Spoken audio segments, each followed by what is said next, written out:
Hey guys, thanks for listening to The Cynical Nerd. Please keep in mind that we do not avoid spoilers for any of our topics, whether they are current or past media. Listen at your own risk.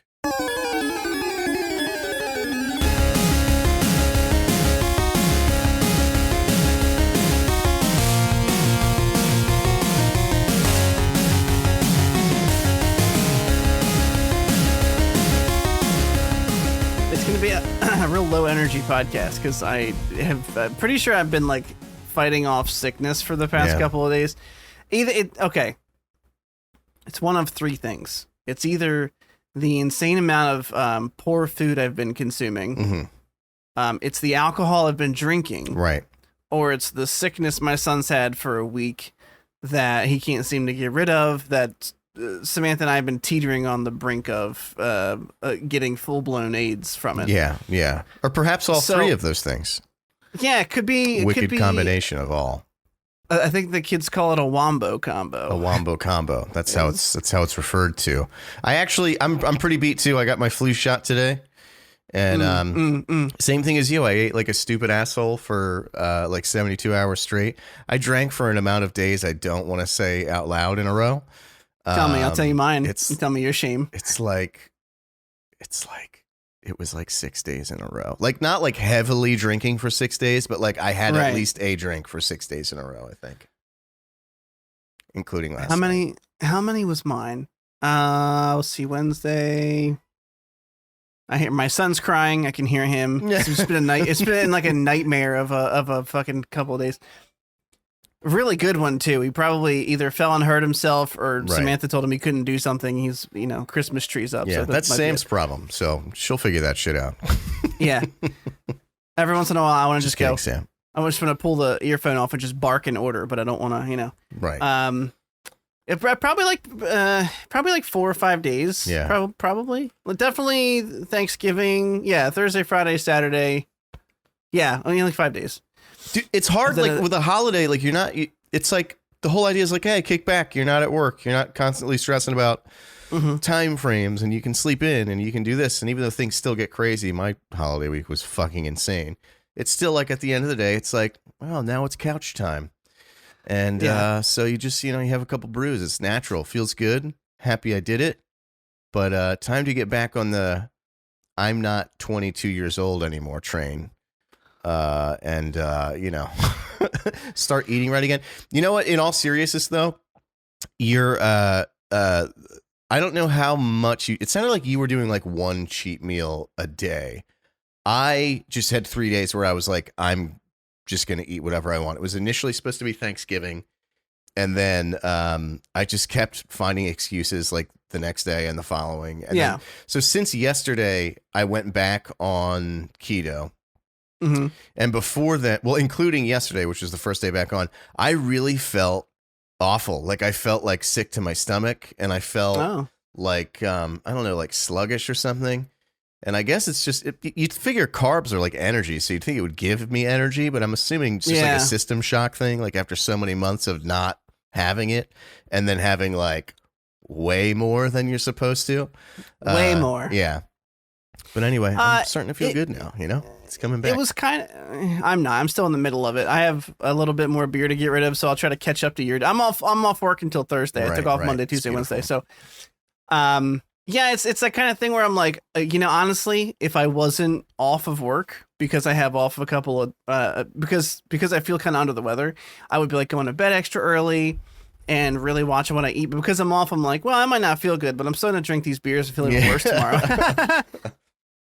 I told Samantha I'm like actively looking forward to getting back on track. I was 194, right? But 194.8. So very, very lightly into 194. And I'm pretty sure the last time I checked, I was like 201 again. So I've probably put like almost 10 pounds back on. I'm sure a lot of that's going to come back off once I start dieting again. Yeah. But still, I mean, I don't look like a fat piece of shit again, but I feel like one. And I know, that's mental, but what games have you been playing?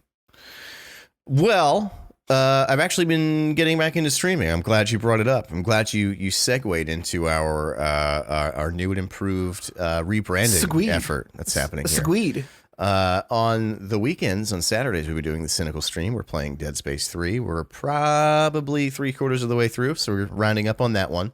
Yeah. 3/4 of the way through the game, but only like 25% of the way through the climbing sections. Right? Yeah. Still a lot of those left to go. In my me time, I'm really trying to focus God of War Ragnarok, which now I think I'm very close to the end of the main story. Nice. However, I am kind of like, I don't know how to describe it. There are two wolves inside of me. One is like, I'm upset that I missed out on all these side stories. I'm not going to go into detail why, because you're behind me in the story. But anyway, there's just some shit that I'm seeing like, oh, this part probably would have been cooler if I had explored this character's like, side quests or whatever. But also, again, that meter, that like finite meter of how long until I get sick of playing this game is still very much there. So like maybe I would have ended up, if I stuck with 100%ing it, I would have just gotten burnt out on it. But then finally, before I turn the mic over to you, I'm actually going to start streaming. We kind of talked about this off the show. We were going to play through all the Arkham games as a, I don't know, ode to Kevin Conroy, something like that. I did run into a bit of an issue. I meant to start last night. It looks like there's like Arkham Asylum itself, the first one, is kind of old enough that a lot of the shit does not jive with modern day computer stuff.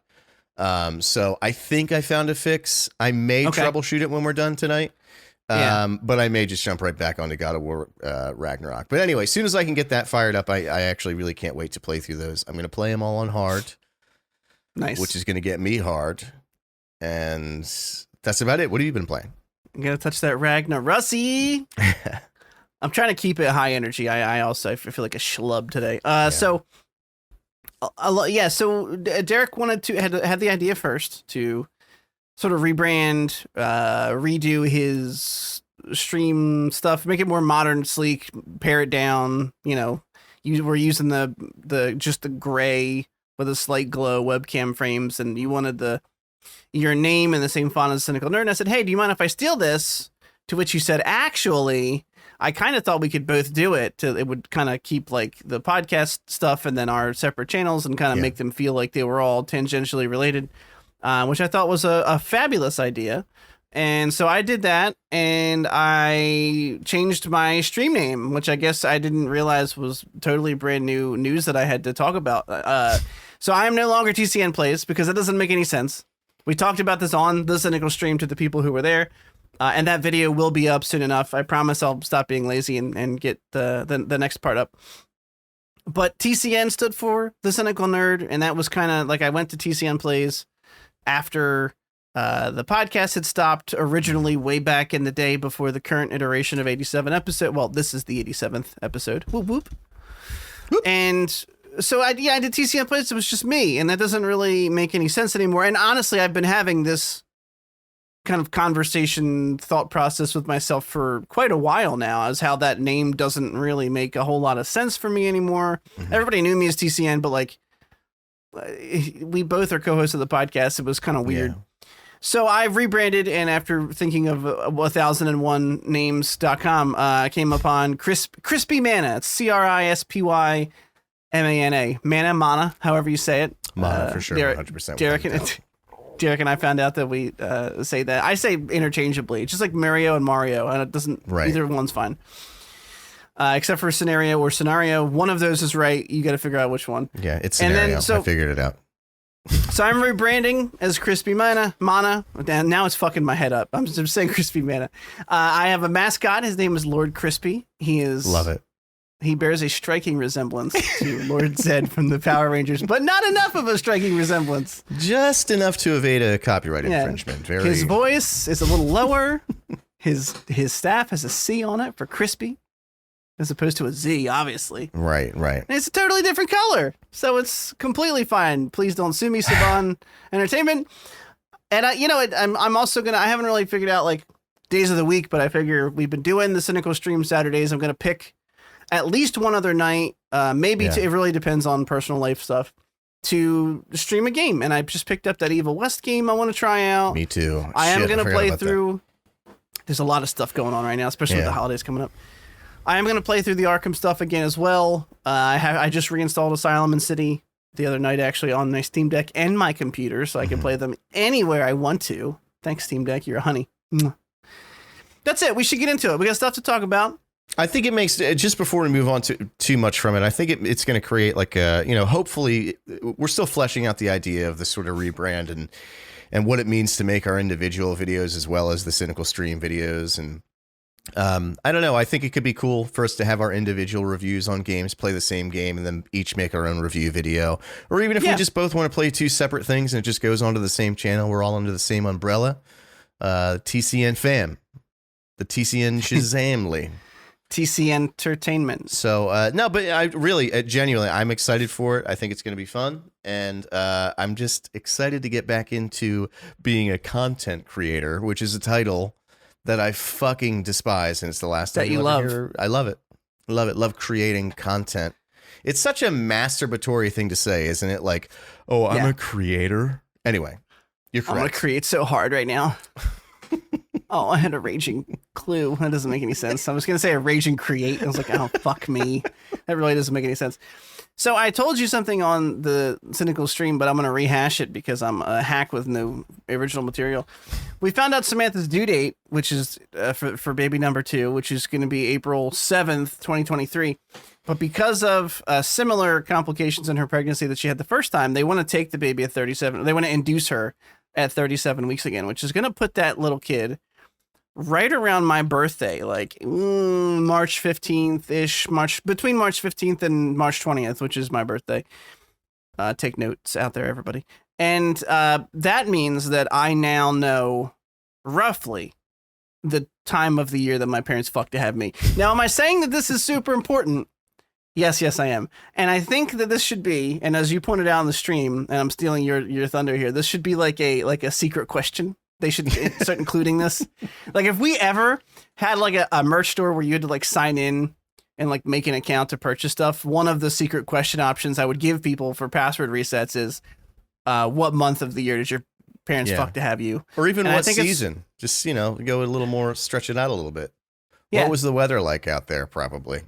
Give me a year and the ambient temperature outside. Yeah. Did they fuck with the window open or closed? Yeah. Yeah. Were they into the cold? Did they like that? They like the goose flesh? Did you say goosebumps or goose flesh? I say goosebumps because I'm not a fucking serial killer. Thank you. I've heard people say goose flesh, and I say it now ironically because I find it disturbing. Anyway. There's almost no scenario in which you should say the word flesh. And I use scenario. You like that? Boom, call back. I did. I feel like that's true, but my brain's immediately trying to think of things that don't agree with that. It's not working. My son's screaming. We got just 2 screaming kids. Oh, mine's quiet. I think he passed it to you. It was like he like pump faked it to your son. Yeah, that's a sports term, right? All right. We have a decent week. Nothing crazy.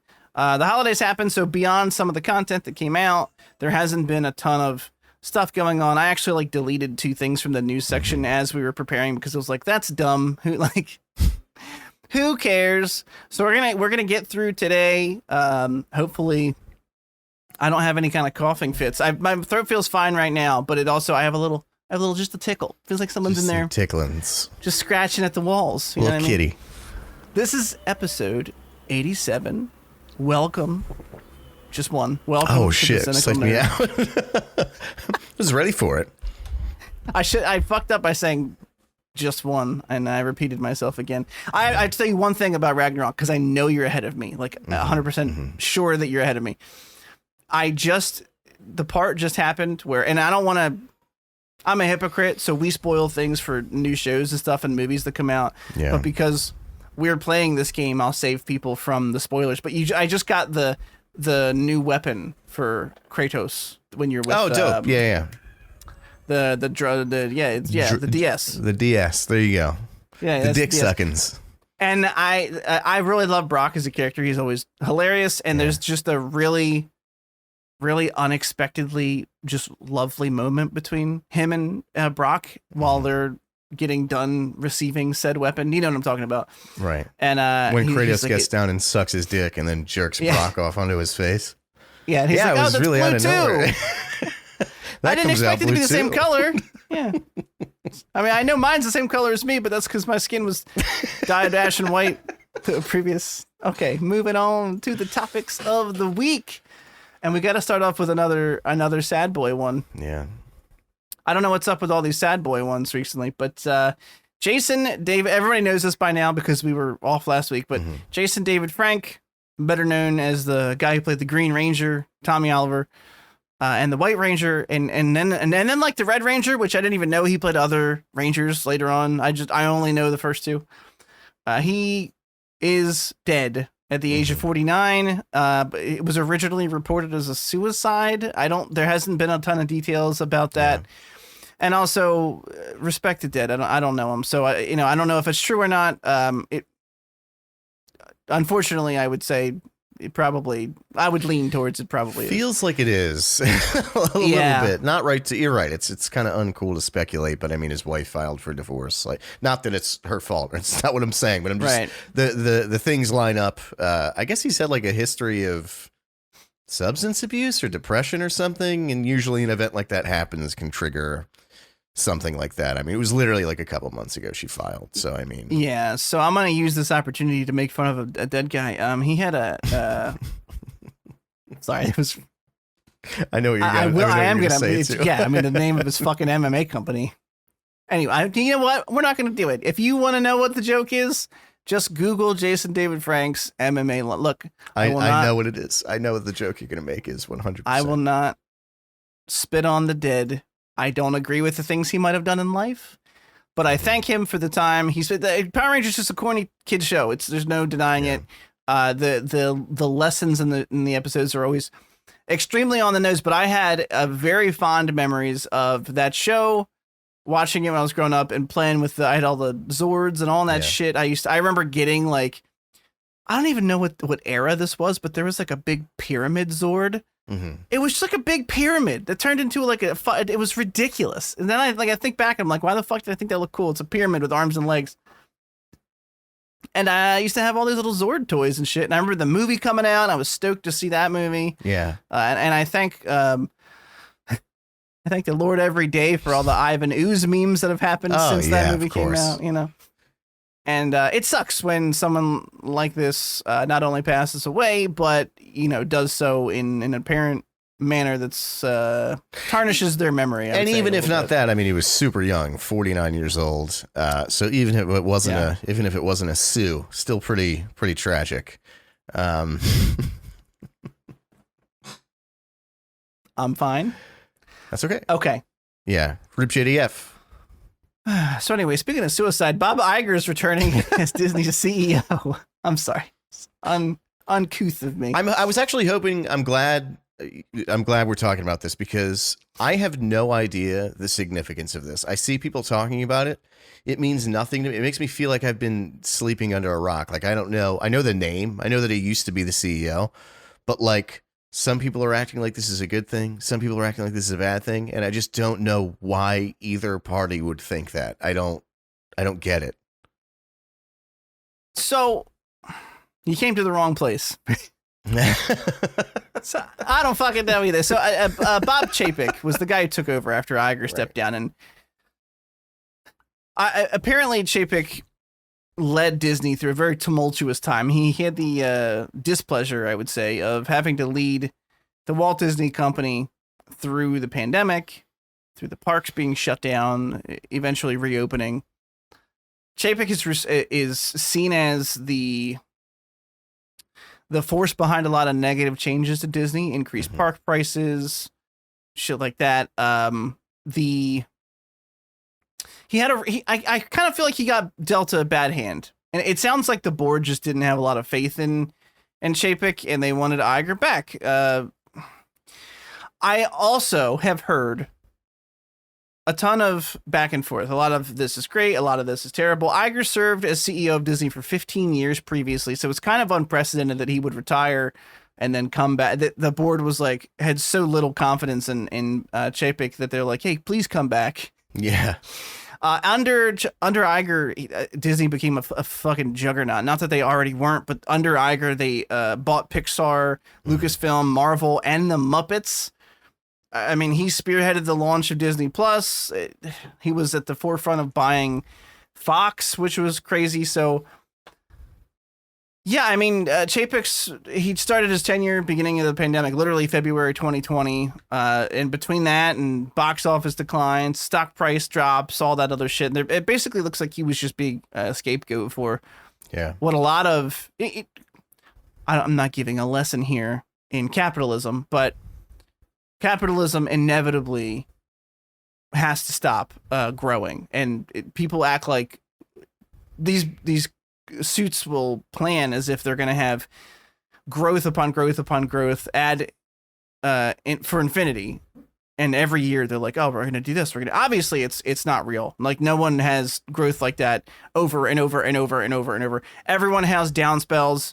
Corporations, people, everything goes through ups and downs, and especially when everyone's affected by something like the pandemic. So for them to pin something like that on him, and by consequence, obviously, box office goes down because people aren't going to the fucking movies. So I'm not saying like I'm saying poor Bob Chapek, but like, you know, to pin all that shit on him from all the articles I've been reading. Yeah. It's kind of shit. I don't know. I've heard lots of people say Iger was bad for Disney, but I've yet to really see anything concrete as to why that is. Maybe I didn't look deep enough, but I am pretty shallow when it comes to the news and how much I give a shit about CEOs' histories. I got to be honest with you. But it's interesting you say that about like the infinite growth. Like, you think of the biggest companies in the world, and you obviously, like, because they're so big and because they have so many, you know, if it's something like Twitter, they have so many users, something like Disney, so much different media, amusement parks, whatever. Like, you just imagine them that they're like just money printing machines. But those huge companies are just hemorrhaging hundreds of millions of dollars a year. Like, they're not turning a profit at all. Like, it's just absurd to even think that that's a possibility.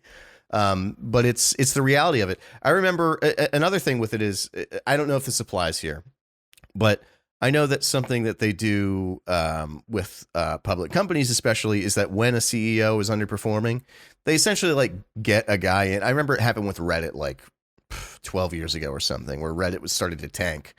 And so they got like one of the original CEOs to like come back for like 6 months to like boost the stock price. And then they just fucking fired him too. So it very well could just be something like that. Like, could just be, you know, whatever, them just trying to boost it up. I don't know. Who knows? Right. Welcome back, Bob. Happy to have you. Yeah. Love you. Love you, Bob. I don't know anything about you, but I love you. Okay. Moving on. This is switching gears to Warner Brothers. Peter Safran and James Gunn, has been a lot of tweeting going on.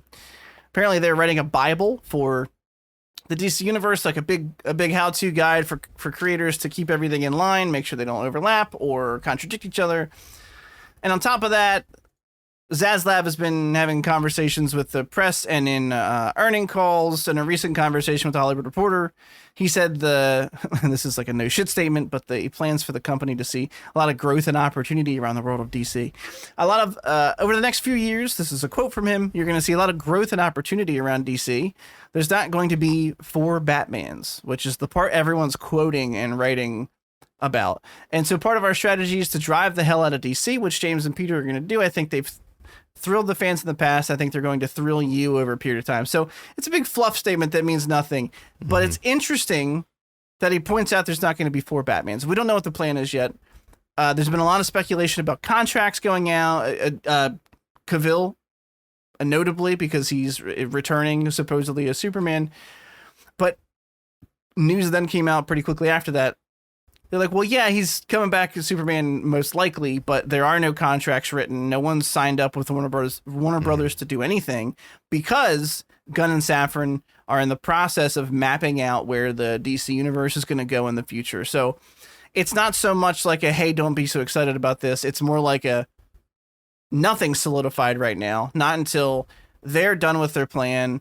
And then Warner Brothers is going to jump into high gear and start locking people down in contracts and planning movies and all that good stuff. Alongside of that, Sylvester Stallone came out confirming he'd be returning as King Shark. So on the one hand, you have people saying, well, no one has contracts for anything right now because nothing's happening. And then Stallone goes out and says, yeah, I'll be back. Yeah. I think contract. I think it goes without saying that Suicide Squad was very well received, critically and financially. It did well at the box office. It was a very enjoyable movie.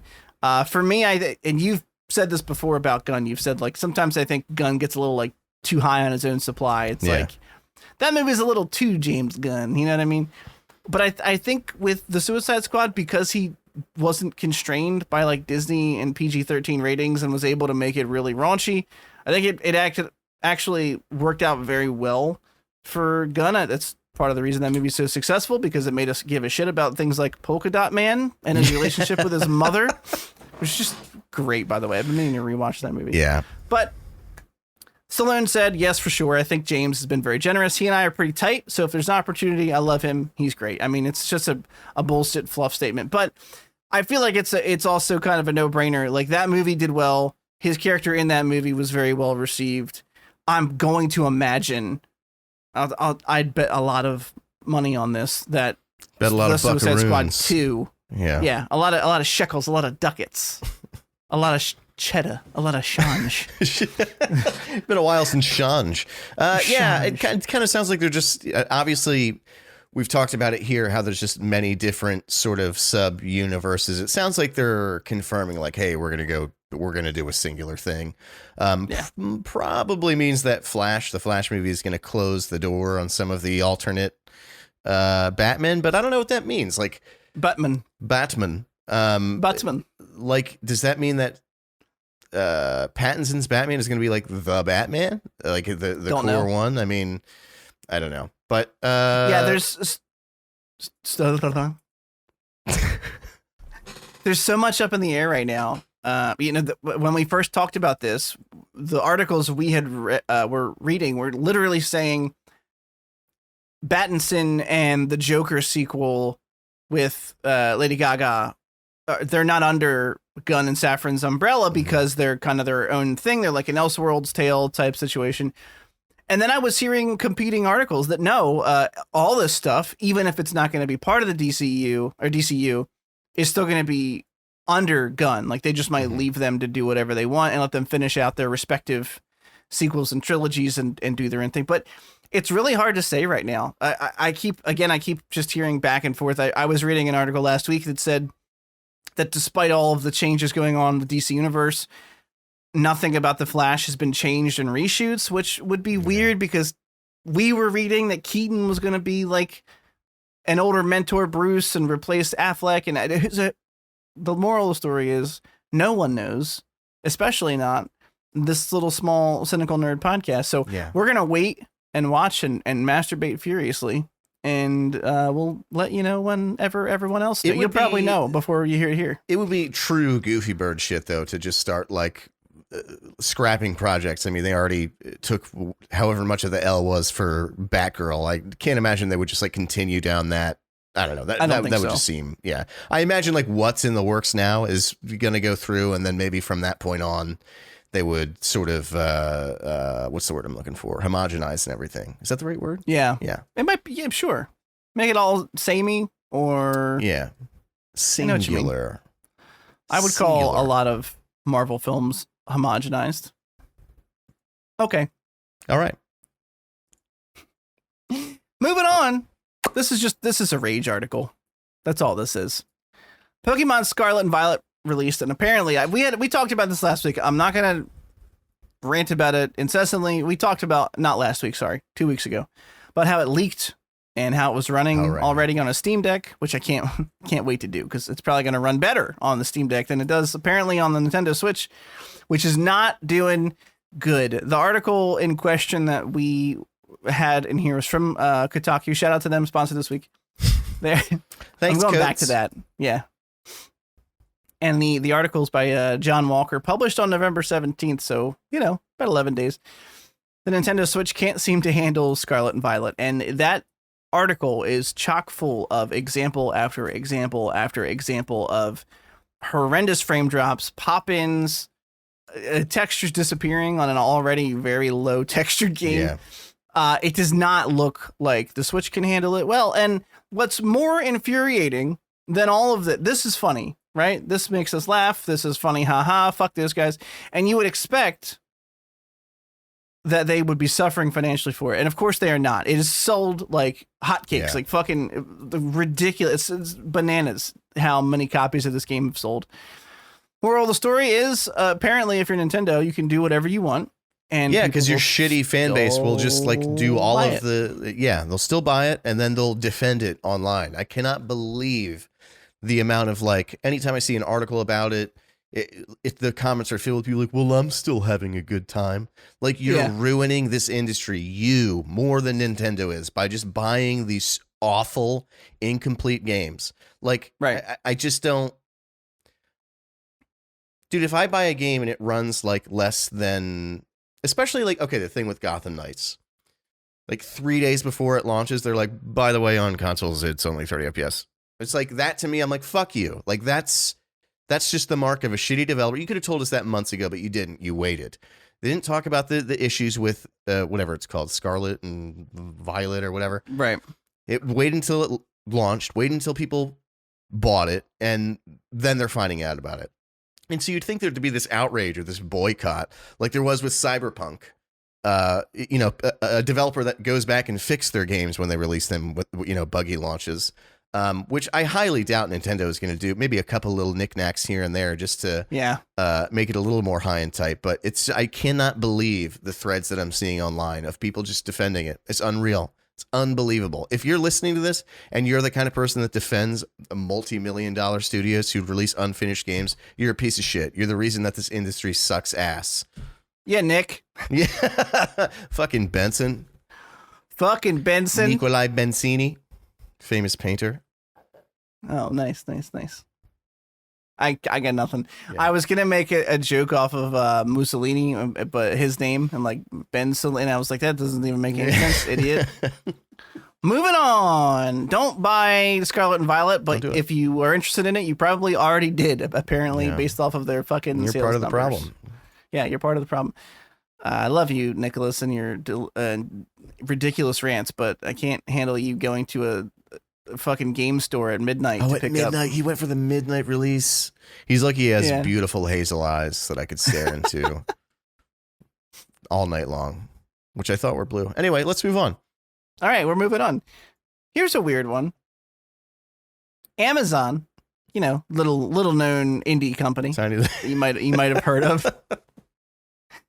They're ordering multiple shows for Prime Video from Marvel Sony, beginning with Silk Spider Society, which will be from Walking Dead alum Angela Kang. There's a lot of spider adjacent characters. Let's be honest. Some of them are cool. Most of them are shit, right? Like, I love Miles. Miles Morales is such an awesome fucking character. I fell in love with him. He's one of the few. Miles Morales to me is like Dick Grayson. Like obviously I like Bruce Wayne and Batman. I was like, oh, nobody else is going to be better. But he was written so well over the years that, to me, he's like prodigal son. He's the only one I would ever. I've read novels with him taking over as Batman. They're awesome. Same with Miles. I read the Ultimate Spider-Man runs. In that, spoiler alert, Peter dies, Miles takes over, and it's a fantastic run. If you haven't read it, if you have any inkling, ever read it, if you've ever been on the fence about it out there listening, please go pick it up. It's very, very, very, very, very, very, very good. However, Spider-Man is a whole cadre of like third tier characters. Like, look, everyone's trying to get some of that sweet, sweet Spider-Man money, and all of this just stinks of not going to be good. And the only Spider-Man offshoot that was good against the odds was Into the Spider-Verse for me. Like, yeah. Remember we saw like the animation style. We're like, oh, that looks really cool, but like it's probably going to be bad, right? And then it came out and it was really, really, it was amazing. Really good. Yeah.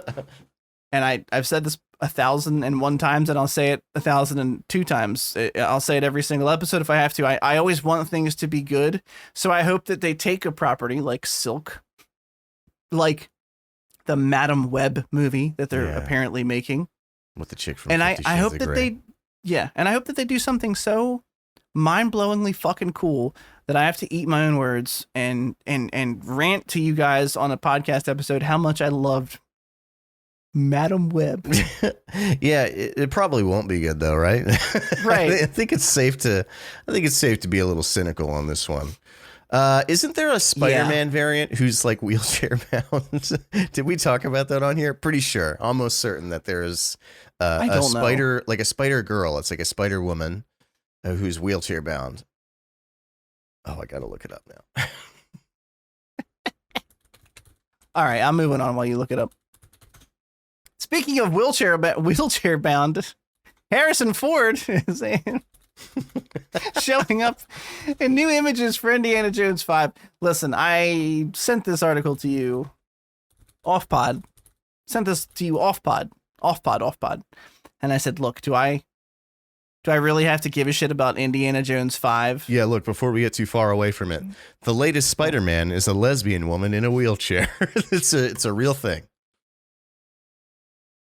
Anyway, please continue. No, really, I'm serious. It's I believe you, and I was at a loss for words. Now, just for clarity out there, if any of you, this is your first episode, and think, oh my God, what bigots! I'm not at a loss for words because he said the words lesbian. Oh no, I was just literally reading the line like, of it. Holistically, the whole thing. It was just like an Elseworlds story. Like, what? Okay, whatever. I'm not even. Nope. Staying away from it. Let's move on. I'll look it up later. So I don't know if you caught my wonderful transition, but I said, speaking of wheelchair bound, Harrison Ford is in pictures for Indiana Jones 5, and I sent this to you off pod, and I said, oh man, Mads Mikkelsen is in this one. I didn't realize that. Does that mean that I have to give a shit about Indy 5? Yeah. That's exactly what it means. And I gotta be honest with you. So this is Empire Magazine. They always do their big spreads, first looks at the film. I assume a teaser is going to be coming out soon. It hasn't come out yet. There's a couple pictures from the movie. Of course, Harrison Ford looks like his skin has fallen off of his bones tomorrow. But sorry. The story, or at least the backdrop for the story, because the MacGuffin makes the movie in the Indiana Jones films. The MacGuffin is just as big as the character in each of those films as Harrison Ford and his supporting cast. There's always the spin on history, just enough to make the story super fun. He's always got some ridiculous, like, pseudo-scientific artifact that shakes things up. And one of the reasons Indy 4 was so bad was because they went too far with the pseudo MacGuffin. Mm-hmm. Like, the first one is the Ark of the Covenant, and then, and the Holy Grail was in the third one. We don't talk about Temple of Doom because that one sucked too. And these things are like these religious artifacts and stories and things that we've heard before. And he's always fought Nazis. And then in 4, they were like aliens. And to me, that's what killed it. I was like, okay, maybe I could have forgiven one vine swing through the forest if it wasn't about aliens at the end. Right. But I digress. The backdrop for this, the underlying story, obviously they're not telling us the MacGuffin, is actually kind of interesting to me. This is going to take place in the 60s. The backdrop is going to be the space race. The villain, played by Mads Mikkelsen, his name is Voller, who knows? Voller. You figure it out. It's up to you, German speakers. Yeah. He's inspired by a real life Nazi turned American Werner von Braun, who became a NASA engineer following World War II, helped us design the ships for the Apollo missions. And that's a really interesting and touchy part of our past, because there's a lot of people who were not happy about us giving them amnesty just so that we could win the space race. And it sounds like this guy who will get amnesty from the US, it sounds like Indiana Jones is not fucking cool with that and knows that he's up to something. And I just think that's a cool twist. I like that idea. It could still be absolute garbage. Yeah. I have no dog in this race. As we've discussed here, I've never seen them. I know everything that happens in them. Like I've seen enough of the like composite parts of the movies to know, but I have never sat down and watched a single Indiana Jones movie. We're gonna do it ever, and now we have to. That's what I was gonna say. So now, I mean, Mads Mikkelsen's in it. I don't like. As I get older, I have this weird thing with Harrison Ford where like you realize when you get older that he's a dickhead, and so like I don't want to give him more credit than he deserves, but I also respect him like as a person more. Like the fact that you could know that millions of people love you and are like hinging on like waiting with bated breath. Like, do you think that Harrison Ford, Han Solo and Rise of the Skywalker was a Force ghost? And for him to be like, I don't give a shit. I'm like, that's just hilarious to just like let millions of people down and not care and then just go home and fall asleep by 9 p.m. is unreal to me. But so I don't care so much that he's in it. But Mads Mikkelsen, I love him. He's in the glory hole, baby. He's just my guy. He's just a great actor, beautiful man. And I mean, it's just time. It's time for me to watch. It's one of these things that's been on the back burner forever. I got to watch him. I'm even going to do Crystal Skull. I'm doing it. Oh, okay. Yeah. I'm not going to skip one. That feels cheap. I'll watch the shitty one. This new indie film, it was written by James Mangold, who wrote Logan, which is a good thing. Okay. Yeah. Directed by, and it's a screenplay he co-wrote with a couple other guys I've never heard of. Oh, shit. He co-wrote it with the guys who collaborated on Ford vs. Ferrari, which was a great movie. Very good. I mean, things are trending in a positive direction. Obviously, they're saying this is the swan song for Harrison Ford as Indy, and there's a lot of fluff in this article. Harrison Ford, of course, is saying shit like it's full of adventure, laughs, and real emotion. But in that stupid fluff, he did say like he only wanted to come back to Indy if there was a way he could properly say goodbye to the character. So I don't know if that means he's going to die. I sure as hell know that it means that he thinks the last ending where they were going to hand it off to Even Stevens, he does not like. So we're Oh, you don't even know what I'm talking about. I can't wait. I don't. I told you this again. #offpod. I don't know if it's probably not possible. So we're probably not going to do it. That's the easy answer. I would love to watch these with you in person together. I don't know that we're going to be able to make that happen, but I'm just throwing it out there. We can make it happen. That's very doable. Makes it happens. Makes it. Yeah, okay, move it on. Worst case scenario, I mean, like a watch party would not be a bad idea. E-watch party, but we'll see. We'll figure it out. E-watch. There are plenty of apps out there that will allow us to watch. That's short for applications. Yeah. For any of the older viewers. It is short for applications. Guess what we're doing? We're editing this docket live. I'm not talking about this next story. Who gives a shit? Okay, great. I don't care about the original story for Kevin. This was back in the middle of the week when I was fluffing I was fluff. You got to fluff the docs. Yeah, I saw it in there and I was like, hey, remember that movie from 7 years ago? It was almost something else. Yeah. The article was about the original storyline for Captain America 3, which later became Civil War.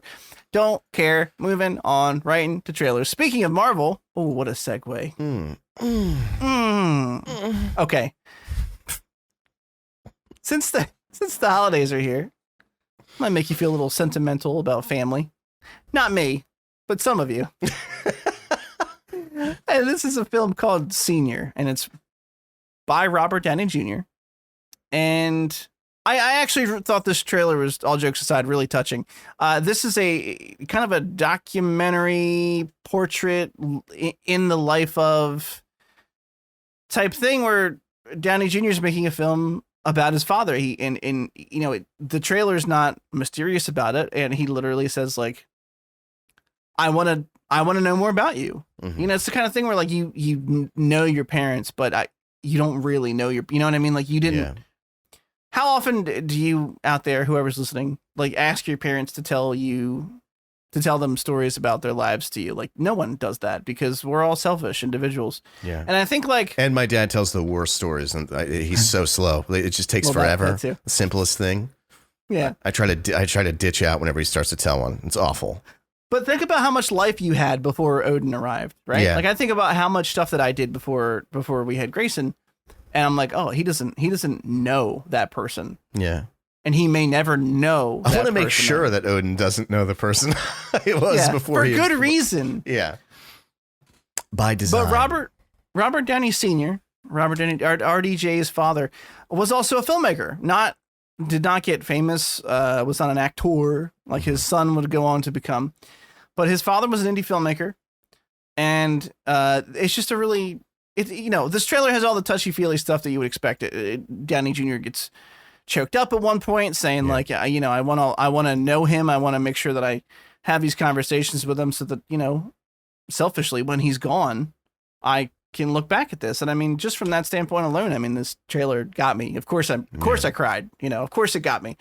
I was like, oh, you're talking about a son getting to know his father better. Oh, my dad died when I was younger. Oh, damn, tears just started pouring out of my eyes like a faucet turned on. No, it does. It does look good. It looks really candid, which is a word that I'm pulling right from one of the reviews in the trailer itself. But I think that that's an apt word to describe it. Yeah. It just seems very honest. I think the interesting thing about it is you look at a guy like Robert Downey Jr., who's like just in beyond superstardom, and to see him sort of like defer to. You know what I mean? Like, so many people look up to him, and he's making this film about the person he looks up to. And he's like the secondary sort of, he's like the documentarian. I don't know. I just think that that's an interesting angle for it, to take like one of the most famous people in the world and have him be like, oh, here's who's influenced me. So yeah, no, I'm definitely going to watch it. Comes out in like 4 days. So, looks great. Why is it in black and white though? Why? What was the point? I don't know. Artsy fartsy. Right. Of course. Yeah, I mean, at some point he said there's a quote in there. He's like, this is kind of a foray into trying to understand your dad. And it's just such a nice look. We all know the only reason Robert Downey Jr. is able to make this is because he himself is a superstar because of the characters he's played for Marvel. But good for him. It looks touching. It looks lovely. Yeah. And I'm absolutely going to watch it with a box of tissues when it comes out. It's very soon. It comes out on December 2nd, and it's coming out on Netflix. So next week it will be here. It will. This week it will be here. Mm-hmm. What is it? Friday? Yeah, it's Friday. Comes out motherfucking Friday. We'll put it as a possible contender for watching next. I forget how many other things we have to watch next week, if there are other things. So, so who knows? I'm going to put RDJ Dad, and hopefully I won't forget what I wrote that down for later. Okay, moving on. Animated trailer from Warner Brothers Entertainment for a film called The Legion of Superheroes. It's the next like animated film in the new style of DC animated films, like the Batman and whatever the fuck it was called, Damian Wayne and the Son of Superman. I'm going to preface this. Oh, wait, hang on. So that's not like Clark Kent? Excuse me? Like the Superman in this, you're saying is Superman's son? Oh, no, it is. No, in this one it is. Okay. Sorry, I meant the previous title. I'm going to preface this with saying that typically, whenever it's like the next generation of heroes in a DC anything, I think that they look stupid. I think that their names are stupid. I think their costumes are stupid. Unless you're like one of the big five, I typically don't care. And that's how I went into this trailer. And for the most part, it kind of changed my mind. I'm not like incredibly stoked to watch this, but whereas before I was like, what is this? And I hit the play on the trailer and I'm like, what is this guy dressed as? He's just in a purple onesie. I don't like what kind of costume is that? But there's like, I think there's like an off spawn. There's like a spawn of Brainiac in this and a bunch of like really deep cut DC stuff that unless you're really into it at first glance, you kind of shy away from. But maybe it's just because I like DC, but I actually like was kind of into this a little bit enough that I put it in the podcast document and to force you to watch it and give me an opinion. Yeah. Well, you nailed it because it's as like I've never done a deep dive into DC, and so like I don't know these people, and it didn't look interesting to me at all. Which is not like I'm not trying to sound like a cool guy who's just shitting on it for no reason. It's just like you said it. It's a brunt of superheroes that I know nothing about.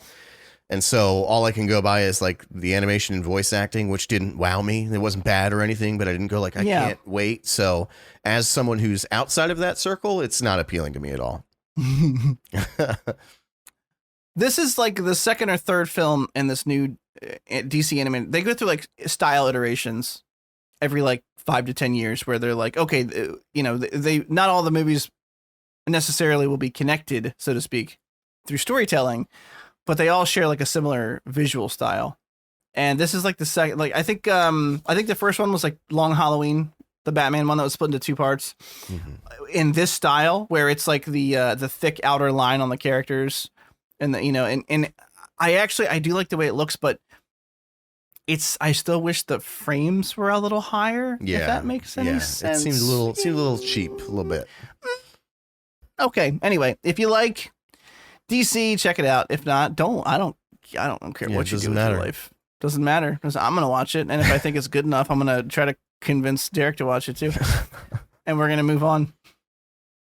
Hey, you know what I didn't need in my life? What's that, Christopher? Will Smith doing a Cajun accent. Louisiana, not Cajun. What is it? No, that's I don't it. know what the fuck Cajun. you call it. Yeah, you Cajun? got it. You nailed it. All jokes aside, I know we've talked a lot of shit about Will Smith before, and I still look at him and think that Derek's probably right, and he's probably an asshole in real life. I tend to think he's still a pretty good actor, and this trailer called Emancipation isn't bad. His accent lost me a couple times, I'm not gonna lie. But he also had it's so weird, the dichotomy between like a couple of these scenes where he would say something in this South Louisiana accent, and I'm like, oof. And then like a minute later, he would have a scene where I was like choked up because he was doing a really good job at displaying emotion or something like that. This is inspired by a true story. Ben Foster's in this, who I love as well. A lot of cool names. This is an Apple TV movie. Called Emancipation. Takes place around the Civil War. It looks like he's in Louisiana trying to get to Lincoln's army. Mm-hmm. And what did you like it? Did you hate it? I thought everything about it looked good except for the fact that it's starring Will Smith. I just don't like him. And I'm kind of, I feel like at one point I did think he was a good actor, but now it's almost like Ryan Reynolds. Like he sort of does the same gimmick every time. And so I don't know. You made me think of something. Go ahead. Hit me with it. Go ahead. No, wait till you're done. The premise is sounds good enough. It's based on a true story. Always makes things a little more fun. Well, fun's not the word when we're talking about, the slave trade. That's not what I was laughing about.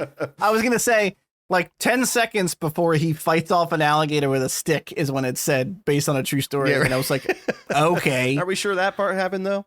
Yeah. No, this is something I would watch though. I wouldn't avoid it altogether just because of Will Smith. You'd really have to be like a truly unbearable human being in real life for me to just like not be able to sit through a movie just because they're in. I actually can't even think of anyone off the top of my head, and Will Smith is about as close as it gets. So, I think it looks good.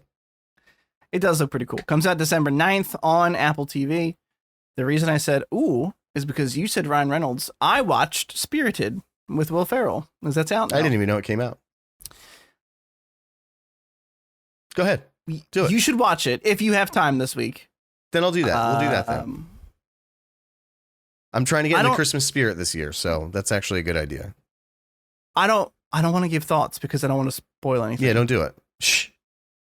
Don't do it. Don't do it. I tell you how I felt about it because I don't care if you know that going into it. Okay.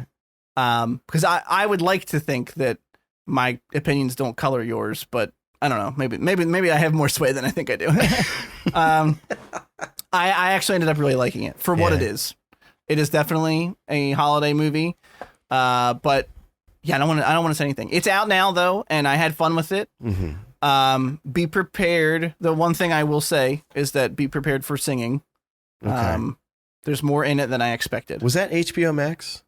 No, it's Apple TV. Oh, yeah. Which I still have for like 2 months. So, okay, yeah, we can do that. Oh, that's cheating for me because I already watched it. So that means I get a freebie. But that's the same case for this week, even though you rewatched Spirited Away. I watched that. Spoiler alert for one of our topics. Yeah. And we're going to talk about that today. I didn't rewatch it. Oh, it's okay. Well, you've seen it, though. I've seen it. How many times have you seen it? A lot. Okay. Enough. There you go. Yeah. Okay. Moving on to a trailer starring, I feel like a robot, one of the best actors. I'm just going to go ahead and throw this out there. One of the best actors in my lifetime, Willem Dafoe. I think he's just one of the best actors. I just love every time I see him, I know he's going to do some. I'm just going to be in awe of a man still at the top of his craft. Anyway, Willem Dafoe's in this movie. It's called Inside. I'm going to give you the summary. How's that? Hit me with it. Hit me with that sum. Inside. That's it. That's all it is. That's it. Inside. That's also the episode title, episode 87, Inside. I actually might use that because I don't have any other ideas. With 7 eyes. With 7 eyes. Oh, okay. I like that. Inside tells the story of Nemo, an art thief trapped in a New York penthouse after his heist doesn't go as planned. Locked inside with nothing but priceless works of art. He must use all of his cunning and invention to survive. The only part of this trailer that was out of the scope of believability for me was that Willem Dafoe is an art thief because he's old now.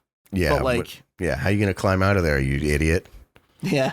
You're going to get osteoporosis and your bones are going to break climbing out the window, you old bitch. I love you, though. I really do. Don't ever stop don't hurt acting yourself. And don't die.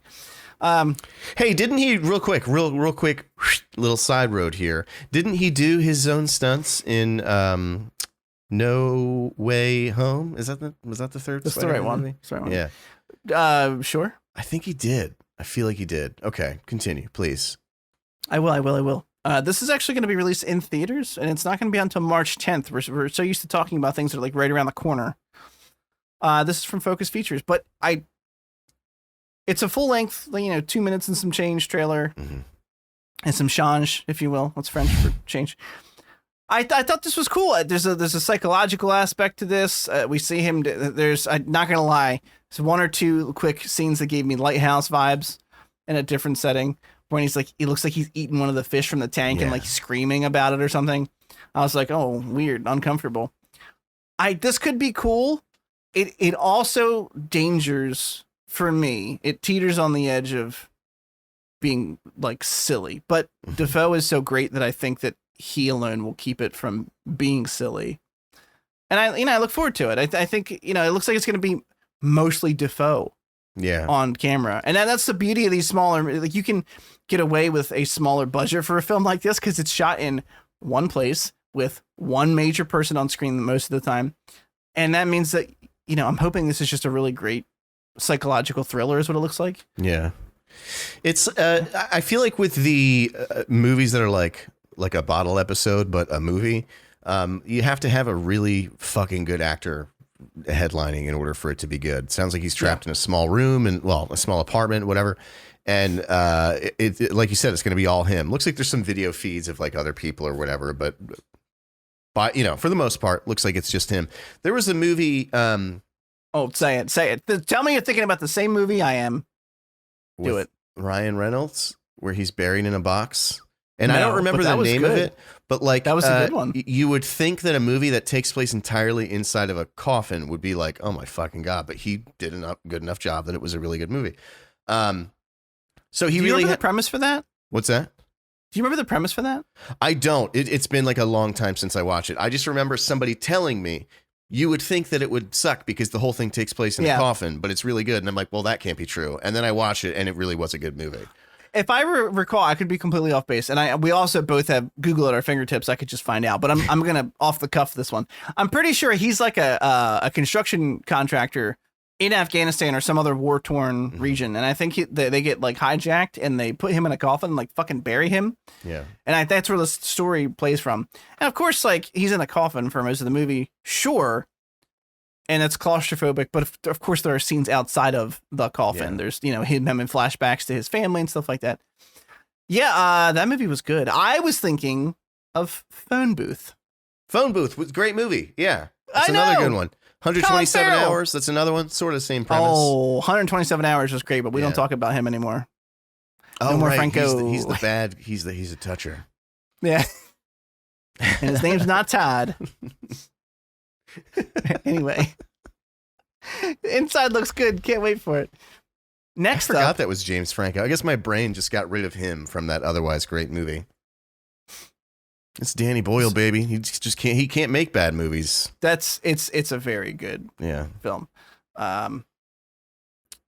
This next one's a surprising one. It's Nick Cage in a Western, which when I heard about this, they were like, "Oh, Nick Cage in like the first Western he's ever been in," and I went, "Huh? There's no way that it's the first Western he's ever been in," and I can't find another. I think it is the first Western he's ever been in, which is crazy to me. Because just off of the cuff, I mean, you're like, spaghetti Westerns are supposed to be like cheap to make, and therefore you figure when he was in his downswing part of his career. Because now he's clearly, now he's clearly coming back up a little bit. He's done some low budget films that turned out to be sleeper hits. Mandy is well revered, and some of the other stuff that the Pedro Pascal film he did was just a joy of a film. But yeah, I mean, think of Nick Cage in a Western. That's this trailer. It hits exactly what I like. Nothing crazy that I didn't expect happens in this. It's called The Old Way. I didn't even see a release date on this thing. I'm actually going to try and look it up while you talk about it. But did you like this trailer at all? Did it tickle you? Let me just start with this. The title, some titles just hit, and this one does. The Old Way. There's just something fucking cool about it. I will say that the like nothing about it was particularly like, wow, they're going to do something new here. But Western, like I kind of have a soft spot for like the Western sort of diagram. It's all going to come down to a showdown at the end. And they're doing the whole thing where he's like, he was formerly a bad guy, but now he's good. And it's no one could ever tame that guy, but your mama did. And you're like, oh, okay. Exactly. Weird thing to tell the daughter. Dude, it's fucking Taken, except Nick Cage in the 1800s. That's all it is. It's Liam Neeson's Taken, starring Nick Cage, pre-Civil War, post, whatever. But yeah, no, I mean, it's I'm at this point where I'm in my life where I'm like, anything with Nick Cage is always worth a watch because it's such a like roll of the dice. It's either going to be a banger or it's going to be shit, but he's still going to make you laugh throughout. So just why not? Nothing about the trailer was like wowed me in any way. But like I said, the Western gimmick is just, I don't know. I just like it. I like it. Yeah, I do too. I know it's a remake, but True Grit with Jeff Bridges, I thought was never saw it. Always meant to. That's the Coen Brothers movie. I love the Coen Brothers. It's never a saw great it. film. It's another one that's just been on my list forever. Speaking of Ben Foster, I'm 99% sure he's in that film as well, and he was just in the trailer earlier. What a coincidence. Yeah, so the Old Way comes out January 6th, 2023. It's not that far off. I say January 2023, and you think, oh, next year, and that's almost a month and just a month and a couple days. That's it. It's about 5 weeks, maybe 6. I like that.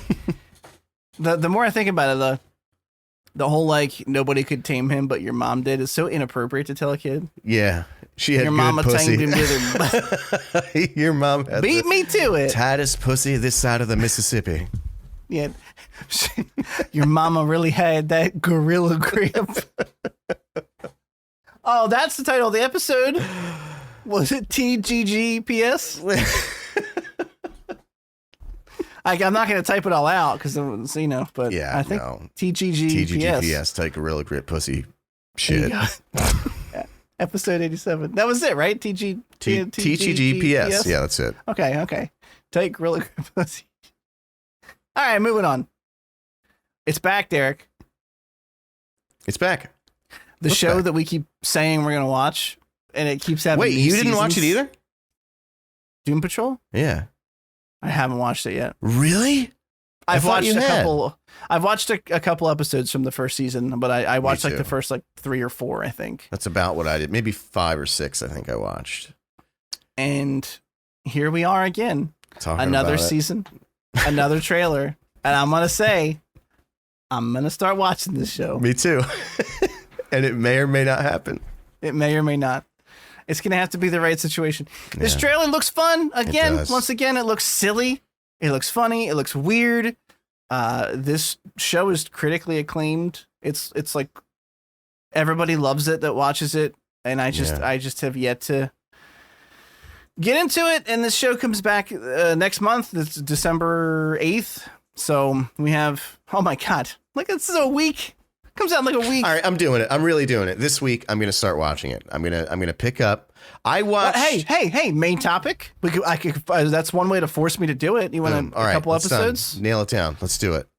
I might actually start it over because I don't think I remember. I'm not going to do that because I watched the first because I tried to watch it a couple times and I restarted it every time, and so I watched those first five like enough times that I have enough sense of what's going on. I'm going to pick up where I left off.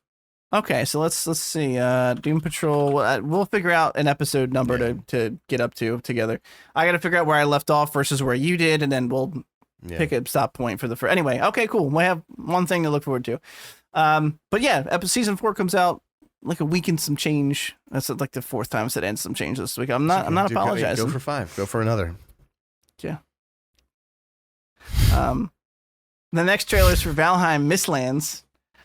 And I can't think of another place to put it in here. You'll get there. We've been waiting for an expansion for Valheim for it feels like forever. When did Valheim come out? I should have been prepared and known this information, and I don't.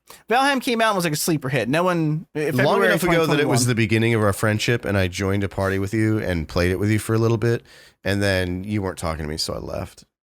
Oh, that's 100% my fault. I'll take the blame for that. Fully your fault. That is not TGGPS. No, okay? Not at all. Not at all. February 2021, and this... Go ahead, figure out what that stands for. It's by a small studio. I'm not doing it. This is by a small studio called Iron Gate, and it was a survival action game, and it had just the right combination of like, yes, you had to eat and you had to like gather resources to build, but it wasn't like this crazy dependency where if you weren't watching those gauges every 5 minutes, you were going to die of starvation or some disease. The exploration's fun. It's got a unique art style that looks pretty cool. Very cool. And it took the developers by surprise, and it was a massive hit on Steam. They'd sold bananas. And unfortunately, that just means that these developers, they were not prepared for the loads of bug fixes they were going to be doing right off the bat. And then the demand for more content. And they're a very small studio. I think they said they had like 20 people or something. Like they're very small. Obviously, with the game selling like bonkers, they expanded very quickly, but that shit just takes time. And I know that I'm defending them, but that's because someone puts out a good quality product and they kind of launched into stardom and they have to like play catch up at that point. So this has taken a long, long time to come out. I would definitely say too long, but it's finally here. It's actually out. The beta is on Steam right now. You can go play Mistlands right now if you sign up for the beta. I'm not going to do that. I'm going to wait for it to be released fully. Small studio, but I'm sure they have everybody chomping at the bit to play this. So another child yell. I'm assuming it's only going to be a month or two, maybe 3, 4. Let's just give them 6. So I'm not disappointed. Let's call it 6. This trailer is chock full of new stuff. There's magic in this trailer. There's flying creatures, just a ton of stuff that we hadn't seen before, along with this new biome that's being added in. So I'm 100% committed when this releases fully.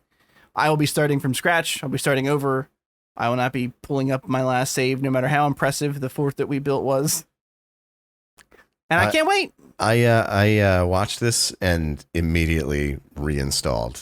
And got you. It got me. It hooked me in. It really does look good. I liked it. I didn't play it as much as you did at launch anywhere near. I actually checked your hours. Do you want me to say them live on the pod? Sure, do it. 112.6 hours is how many you put into that game. Yeah. Gotta want it. There was like a couple times that I played with you and your group. And then, like, I missed a few sessions, and I came back, and you all had, like, way better gear than me. I was like, all right, this is... problem with group survival games. If you don't play, there's this weird mix of, like, well, now I feel left out. Why didn't you wait for me? But then you're like, well, I can't expect 12 other people to wait for me to No, I didn't expect that at all. What I did is I lied to myself and said, like well, I'll catch up. I'll do it on my own time, and then I'll hop back in, and then I never played it again. Yeah. But this looks so cool. I don't know how much of, like, the base game was built upon. And so now that I hear you saying it, talking about like the magic being a part of this specific expansion, I'm pretty sure. I'm kind of like, maybe I should wait because I'd rather have all the features be there if I'm going to dump time into it. So I'm going to look into that. But in any event, it's a really good trailer. It looks really, really fun and really cool. And I like it. And I can't wait. It looks pretty cool. All the biomes look pretty good. Yeah. I love the tilt shift like graphical style. There's just something really neato about that. Yeah. And the fucking game, the textures are so low res. The game is so small. There's just something clutch about that. It's so itty bitty. Itty bitty. I'm doing the earphone off method because I hear a crying child at the bottom of the steps. He's having a rough night. I think I hear him too, actually. It was my man's first day back to school after being out for a while. Right. Which means tired, which means, Yeah. Scream. The whole thing. Screaming. I'm like, do I have to pull there's a dog under my desk moment myself? But, if he is in fact where I think he is, I should not engage. Anyway. All right, moving on. Main topics. Before we get there, I will just say quickly, Facebook, TikTok, Twitter, most places on the internet. It's at The Cynical Nerd. Go check us out. You can send us a email, questions, comments, concerns, critiques, questions@thecynicalnerd.com. We have a merch store open. You can see that if you want to. We got some cool shirts. I keep saying I'm going to put up more designs, and I haven't really thought of one that I was like, ooh, I love this. But I'm just going to start throwing up some of the old podcast thumbnails because some of them are just gems. Yeah. Like I really want Courtney Cox her face in a trash bag on a t-shirt. I just think it's fantastic. Yeah. So why wouldn't I want that? This week oh my God, I totally forgot. We have the Andor finale. That show's over now. We have Spirited Away. I put the Grogu Ghibli short in here. It's literally 3 minutes long. Yeah. And I thought it was going to be longer than that. Me too. I watched it and I was like, oh, it must not have came out yet. This is just a trailer for it. And then I was like, oh wait, that's the whole thing. The Guardians of the Galaxy Holiday Special came out, and then 1899, which was from last week. So we have some things to get through, but I don't think we have like a million thoughts on each and every one. So some of them will be quick.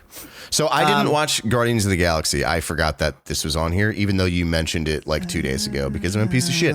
So okay. I don't like, I want you to hear your thoughts on it. I don't care if it spoils something that means nothing to me. So if you want to just, here's what I'm thinking. Okay. Start with that. And then Spirited Away. Because that's going to be brief, too. That's like a 20-year-old movie. Grogu short, very quick, 3 minutes long. And then that's a good segue into another start. Right? You like that? Spirited Away is Ghibli. Grogu, Ghibli, and Star Wars. Andor, Star Wars. That. Boom, boom, boom. I like it. And then 1899. How much of that did you watch? Just the first two. Okay. I did podcast minimum for this one. Do you know how much I watched? All of it. Every single episode. Yes, I did. Yeah, I'll tell you where I left off, just in case you don't remember. Because no, you know what? Let's just. Do you want to watch more of 1899? Yeah. Dude, let's just wait till you're done. It's a hard show to talk about without. Yeah, let's just wait till you're done. Okay, I'm gonna give some. I have a couple things to say about it. Oh, you have bad things to say about it. Oh, that's what's happening. Okay. I didn't say that. I didn't say that. All right, let's do it. Let's get to it. You don't know what I got. Guardians of the Galaxy is exactly what you think it is, but it's done by James Gunn, so it's still done by Gunn. Fun to watch. Chris Pratt is barely in it, so that's a plus. Nice, yeah, huge plus. He's in like the beginning and the end, presumably because he's in the Guardians and they couldn't not have him there. But it focuses more on the sidekick. It's actually a cute, touching, quick, easy story, and I would recommend if you have 45 minutes watching it. There's actually a surprisingly good musical number in the beginning by a band that I saw the picture before I heard the song. Of Gunn tweeted a picture of him with this band in like their alien makeup. They're called the Old 97s or something. But it's a catchy song. It's funny. It's hard to describe it. It's a very typical Christmas movie, but that doesn't mean that like the emotional parts didn't actually get me, because sometimes I'm just a sucker for that stuff. The Kevin Bacon stuff is pretty fun. We knew, spoiler alert, because of the trailer, which I wish they had not shown him in the trailer, but they did. Whatever. It's fluff. It's 45 minutes. It's a holiday story with some characters that you know. Every once in a while, they get you. Everyone, because you're like, oh, I didn't expect that. This is just light and fluffy, and then you're like, oh, a feeling. I feel that in here somewhere. I'd recommend watching it. But yeah, it's nothing. If you didn't watch this out there, anybody? Yeah, I didn't. I'm right here. I'm not out there. I'm in there. Yeah, you and I have to tell you, by the way, complete sidetrack. Your webcam looks lovely today. Yeah, you know what? I think it's the lighting in here, because even when I had, I noticed when I was streaming the other night that even when I had the different coloring, it didn't look as choppy and awful. So I think it's just this place, baby. We found it. Baby. Found the sweet spot, baby. Hey, it's a baby. Okay. Yeah, you should watch it. It's fun. Anyway, moving on. What was the next one? Spirited Away. Spirited Away. Old movie. Derek. So here's the thing. If you've listened to this podcast for any amount of time at all, you should know that I don't like anime. Not that I like hate it as a genre. I just often, I don't know. To me, a ton of it, I hear so much about it from friends of. Okay, listen. The Venn diagram of anime and my friends overlaps so hard that there's no way I like, even if I don't personally like it, I won't hear about it all the time. And that's kind of how stuff like Ghibli stuff goes. Like I hear about Ghibli all the time. I hear about Spirited Away, hear about other, I hear Totoro was one of the characters. Yeah. My Neighbor Totoro. Yeah. Yeah. Okay. Princess Mononoke. Famous people that I look up to love these movies. Adam Savage famously had a Totoro costume he made. It was very cool, actually. And so we talked about this last week, and because of the Grogu Ghibli short, I said, you know what? I'm going to watch it. I've heard enough about it. And that's it. I've the same problem that I'm having with talking about this movie is the same problem I've had with anything that has been told to me relentlessly is very good, is that I watch it and I go, it's pretty good. But because my expectations were like up here. So you did, and I assume this is just how everyone describes it, but you said it's like a dream. And it's exactly what the whole movie just feels like I kept expecting her to like wake up in the car and like, you know, it's like Wizard of Oz. It's like, and you were there and you were there. It was lovely though. It was very charming. Yeah. The animation was top notch. There are some really cool, inventive characters in this movie. Yeah. I mean, I really, it was a good time. But at the end of the day, I felt like I was supposed to feel like I watched a masterpiece afterwards. And while it feels like a masterclass in animation, and it was just a fun story to me. I wasn't like my worldviews are not now changed, and because I've heard about this for so many years, I expected like to look at life differently after I watched it. And this is a me problem. It's 100% a Chris problem. I built this up high, and I'm not saying it was disappointment because it was not a disappointment. I just I hear nothing but like adoration and praise for it for years and years and years, and it was an absolute joy. But it'll never live up to the mountain of praise that I heard. So I think I'm going to take some responsibility for this, because I think that with Hayao Miyazaki, who has directed a lot of the really hugely famous ones like Spirited Away, Princess Mononoke, Howl's Moving Castle. That's the other one. Princess, is it Mononoke or Mononoke? But one of those, yeah. Just pick sure. one. It's a scenario.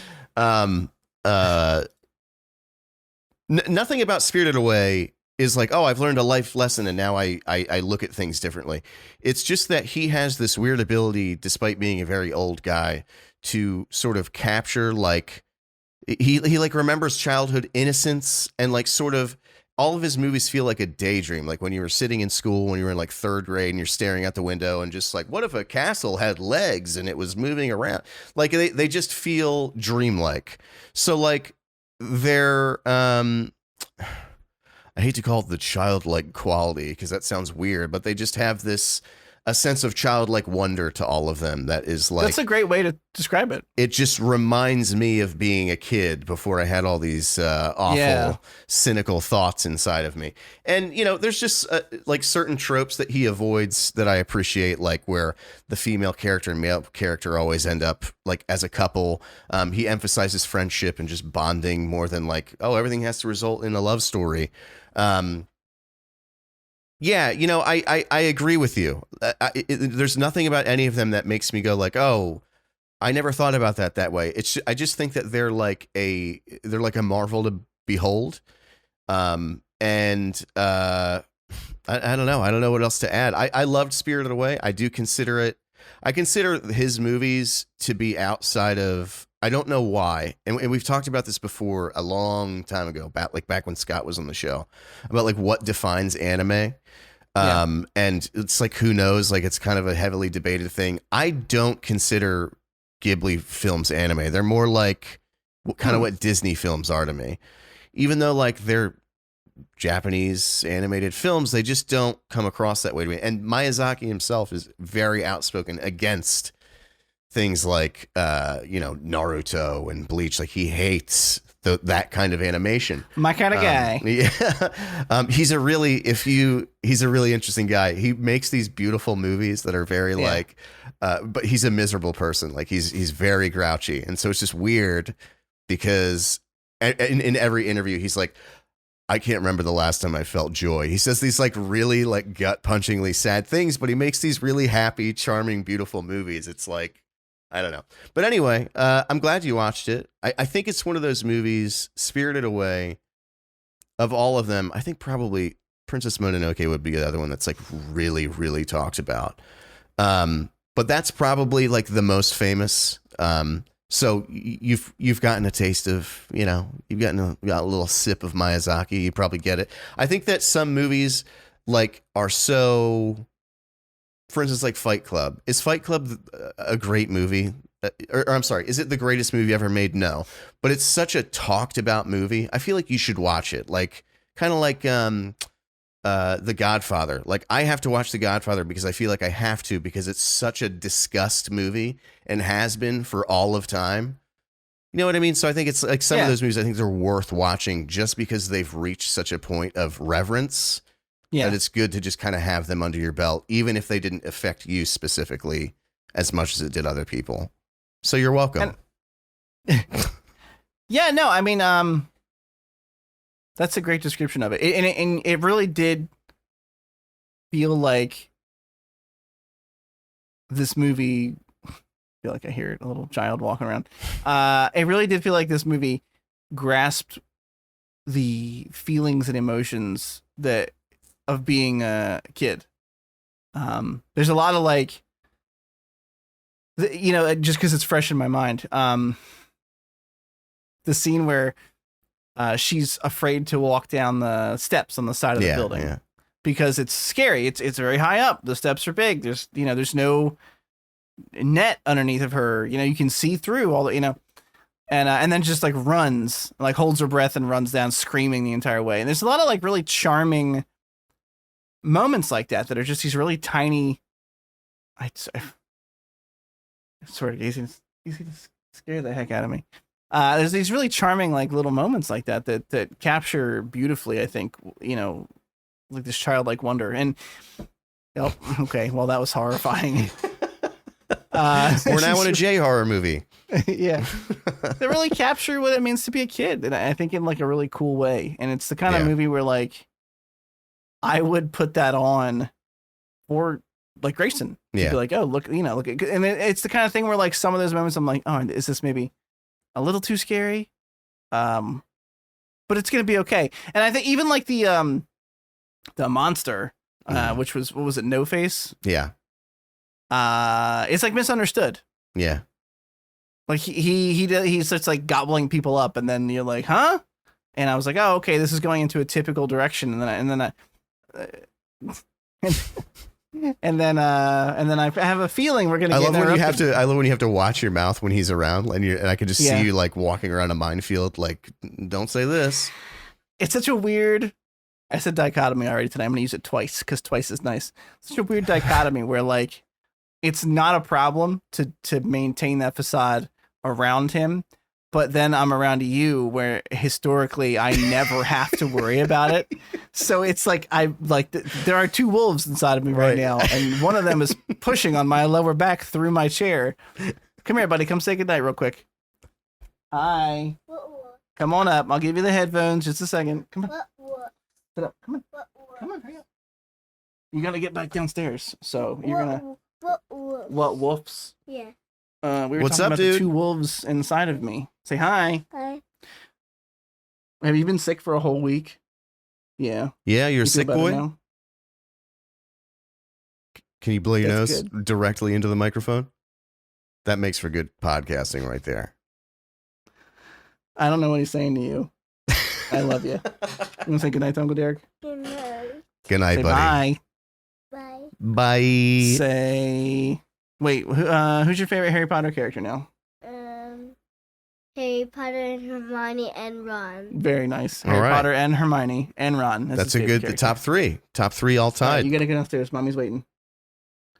All right. See you, love bud. Get downstairs. Be a good boy. Don't fall. I forgot you couldn't hear. I'm going to wait for Oh. you to just have to. Mhm. Yeah, that's what we're going to do. That'll just be a gem. Good night, buddy. All right. We should be good. Anyway.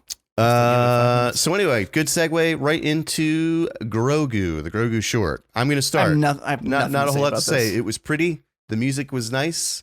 Yeah. I appreciated all 3 minutes of it. I wish it was longer. And yeah, Felt like a dream Felt like of a a trailer dream. that I saw one time for a show that I wish existed in a fleshed out format. No, I literally, I was like, oh, hey, Sam, I have to watch this for the podcast. So you want to watch it real quick? It looks cute. She was like, yeah, sure. I hit play and literally stopped it because I hit play and it said 3 minutes. And I was like, oh, I must have clicked on the trailer. Backed out, went back in. Okay. nope. And the whole time I'm like, what, I just couldn't get into it because Hopefully it's going to mark that there's more of a collabs coming between the two studios. yeah. And I wish they would have just said there's more stuff though. And coming. just done it. Yeah, exactly. Yeah. It was cute, whatever. Do I think it warranted being a main topic on our podcast? Absolutely not. No. and We if I didn't knew know it it was was 3 minutes when we no, put it I on had here. no so- idea. Yeah, we were both ignorant to the length of this animated short. Yeah. Animated short. Okay, moving on. Andor, the other Star Wars property in our diakiat. I'll go first. Please. It was great. The end. I'm done. No, this is Cassian coming home, despite the fact that his home is heavily blockaded and watched over now by the Empire because they're looking for him, and his mother passed away, and they have this the thing this show does for me so well that just really scratches that Star Wars itch. The thing that's always been so Star Wars to me is just showing characters in this universe living their lives with these traditions I've never seen before, but that echo things we see in our world. So it's like alien yet familiar, but it gives you just enough to feel like you understand this culture a little bit. And it does so much. It goes so far in fleshing out the people of this planet and of this universe. And that's the kind of stuff that, like, to me is just so Star Wars. So he's coming home to watch the funeral procession for his mother. It's like a 2-day thing. And they have this really cool tradition where they cremate her and they put you into a brick, basically. And then you become part of a building in the city. Like, you're part of the foundation of a structure. It's a cool little tradition. And he sneaks home and the episode is as simple as that. It's him sneaking back home to see this and the drama that ensues from all of this. Obviously, he's got ulterior motives. He's going to come back and try to save the girl that was taken and is being interrogated by the Empire. Spoiler alert, he's successful in rescuing her. Our buddy, Stellan Skarsgård, Luthen, he was going to come and take him out. He was going to meet Cassian here and kind of tie up a loose end, because I still don't think Luthen really gets Cassian. Not until the end of the episode. Mm-hmm. He still looks at him as like a loose end, a loose cannon, something that he's going to have to get rid of if the rebellion's going to flourish, not really looking at him in the way that he should be, which is that this guy could be a major asset for me. And I don't know. The robot in this show is like my favorite, one of my favorite Star Wars robots like of all time now. He's like I've cried almost every time this thing's been on screen. His affection for the people. His voice is so meek and sad. It's like Eeyore of robots. Yeah. It's like it's this. Yes, I don't know. The speech that she gives is breathtaking. She's like a pre-recorded message, like something you would pre-record before you pass away to show your loved ones, and they play it in the town, and it's very theatrical, right in the town square, and for all these people who are literally standing in front of an Imperial riot line. Basically, it's conjures images of things that they may or may not have been trying to conjure images of, like Ferguson. Things like police riot lines, and this just one of my favorite Star Wars speeches of all time. This just breathtaking speech, and we know the last place she left off with Cassian, and she's like, you can't stay here, and I can't leave.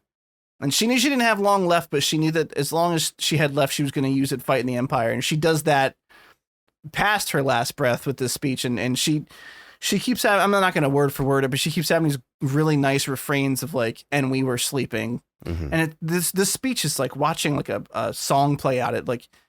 It ebbs and flows, and she starts to ascend, and then the speech crescendos, and the riot breaks out.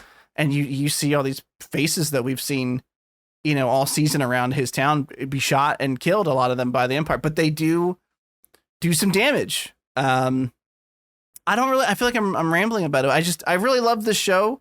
It was the kind of thing where like we were cautiously optimistic about it the more and more we saw, and then we started watching it, and it was slow in the beginning, but it's still interesting enough to keep going. And then by the end, I'm like, I can't wait for more of this show in particular.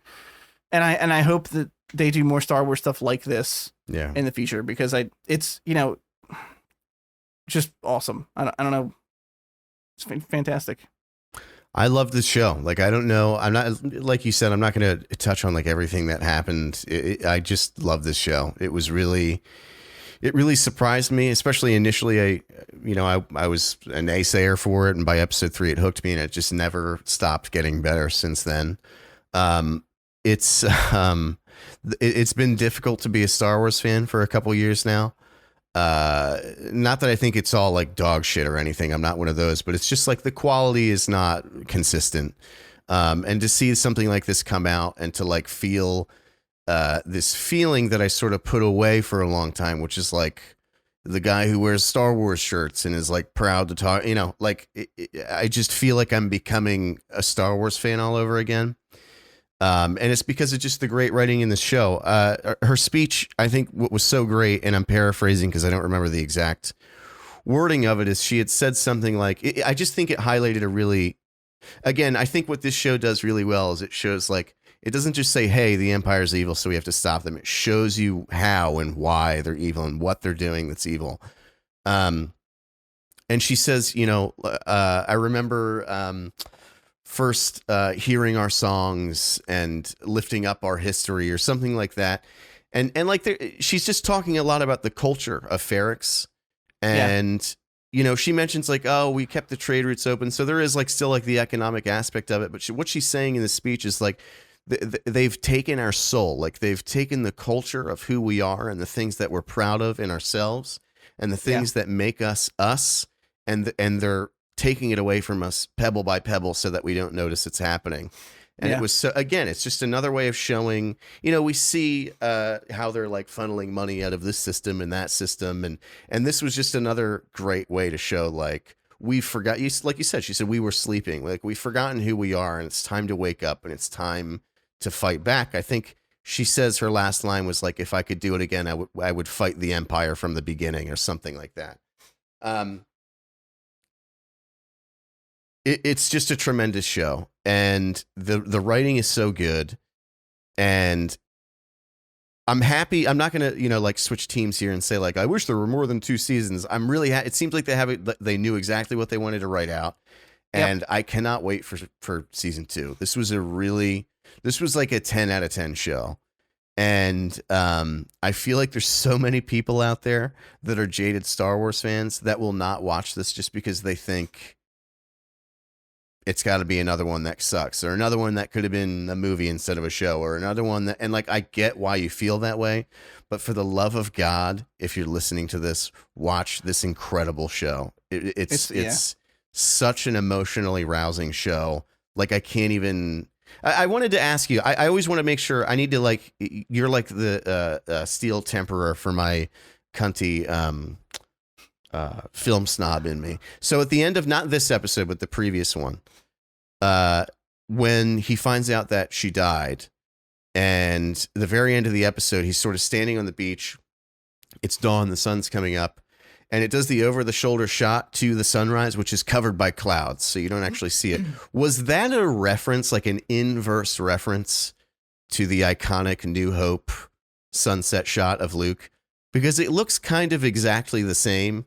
Except obviously it's we're not seeing the suns. It's during sunset. It's dawn. There's clouds covering. It's sort of like where in A New Hope it was like a dawn of a new day. This is more of like a sad bummer. He just found out his mom died. Seemed like a reference to that shot. I don't know if that was just me, but it was really a brilliant way to close the episode.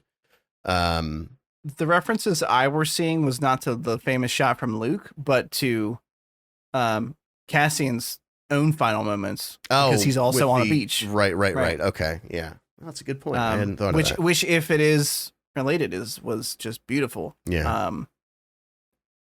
I literally looked up her speech while you were talking, because I was like, there's so many good parts of that speech, and I'm not going to go through it, but it's beautiful. It's beautifully written, and the part that you brought up, the we kept the trade lanes open, and we took their money and they left us alone, and we kept their engines churning, and and the minute they pulled away, we forgot about them. And she's just such mood. The speech is it's incredibly written, and I know I'm harping on it, but yeah, I would never say that I turned into a jaded Star Wars fan, but I know that that makes up a huge chunk of fans like me who are really into Star Wars and just felt like it did a lot of wrong recently. And I know that it did. I'm just by nature not someone who hangs on to that. I'm always optimistic about the next thing.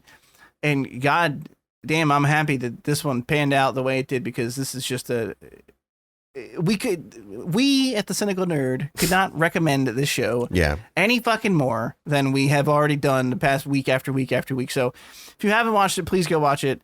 It's worth every second of the runtime. You will not be disappointed. And that's it. That's it. Speaking of disappointed, no, I'm just kidding. It's not my segue. We have one more thing to talk about. We're actually keeping this one closer to the runtime we wanted to. 1899. You've watched the whole thing. I've only watched 2. You wanted to wait till the end because probably just like Dark, a lot of this stuff's probably going to come full circle. Just as someone who's only watched the first 2, I do not hate it. By a long shot. Some of this is because of the game I'm playing right now, and some of this is because of my attention span. I'm playing Ragnarok, and I've talked about this before, and you'll see where this ties together in a second. I like to play games and watch shows. I like to Dragonflight release, baby. It's out right now. I'm gonna go play it after we get done podcasting. Oh shit. We went live on servers at 6 p.m., which means right about now the server should finally not be taking a shit anymore, hopefully. I like playing MMOs and putting on a show because I can give that my attention and do the mindless thing over here.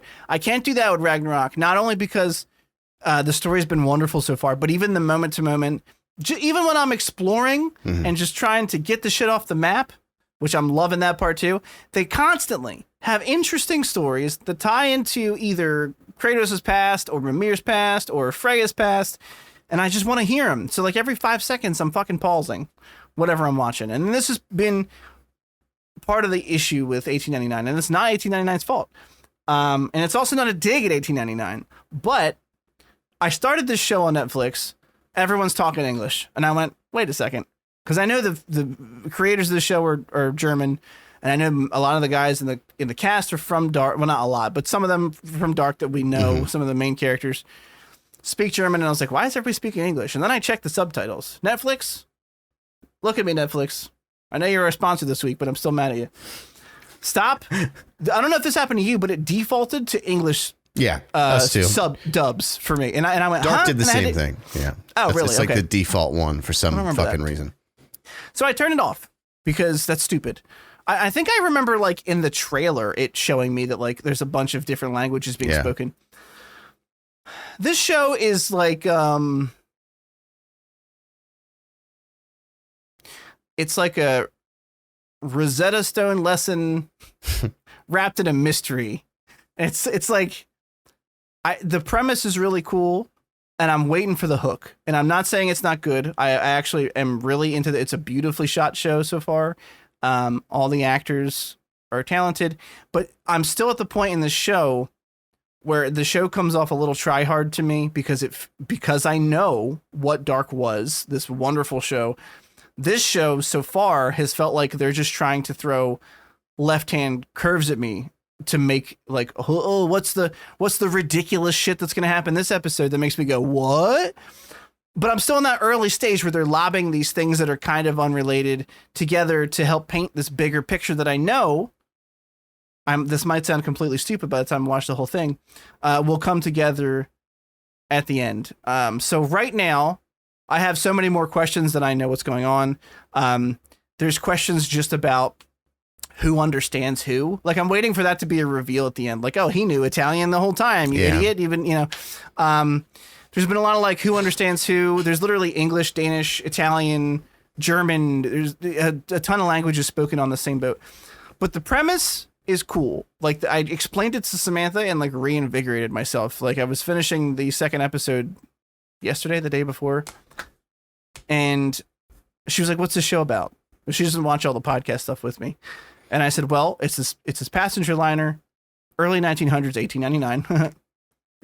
And they're crossing the Atlantic to go to America, and they get like a distress call from a ship that's been gone for like 45 days. They assume everyone on board's dead, but they go there to look. All they find is this one little boy. Before they went, they got like a missive from the company that said sink ship, but they didn't see it till they got back. So they just went and found this little boy. There's no one else on the ship. And they find out that their company just wanted them to sink it. And I'm like, that's where I'm at in this story. That's it. Like, they're revealing little things here and there.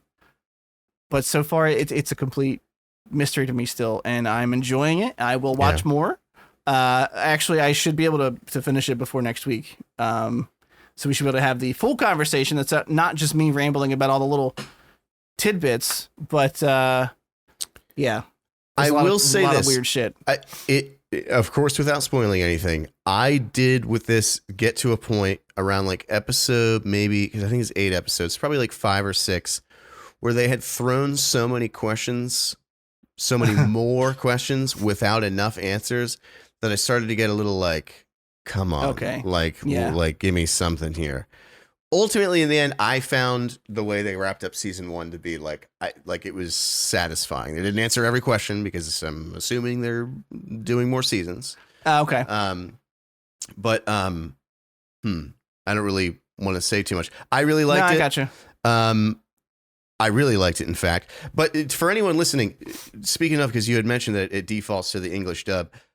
So part of the entire purpose of the show is all this crazy, wacky, paranormal shit is happening, and it's an intercontinental Jesus Christ boat trip. What am I looking? What's the word I'm looking for here? Sure, passenger liner.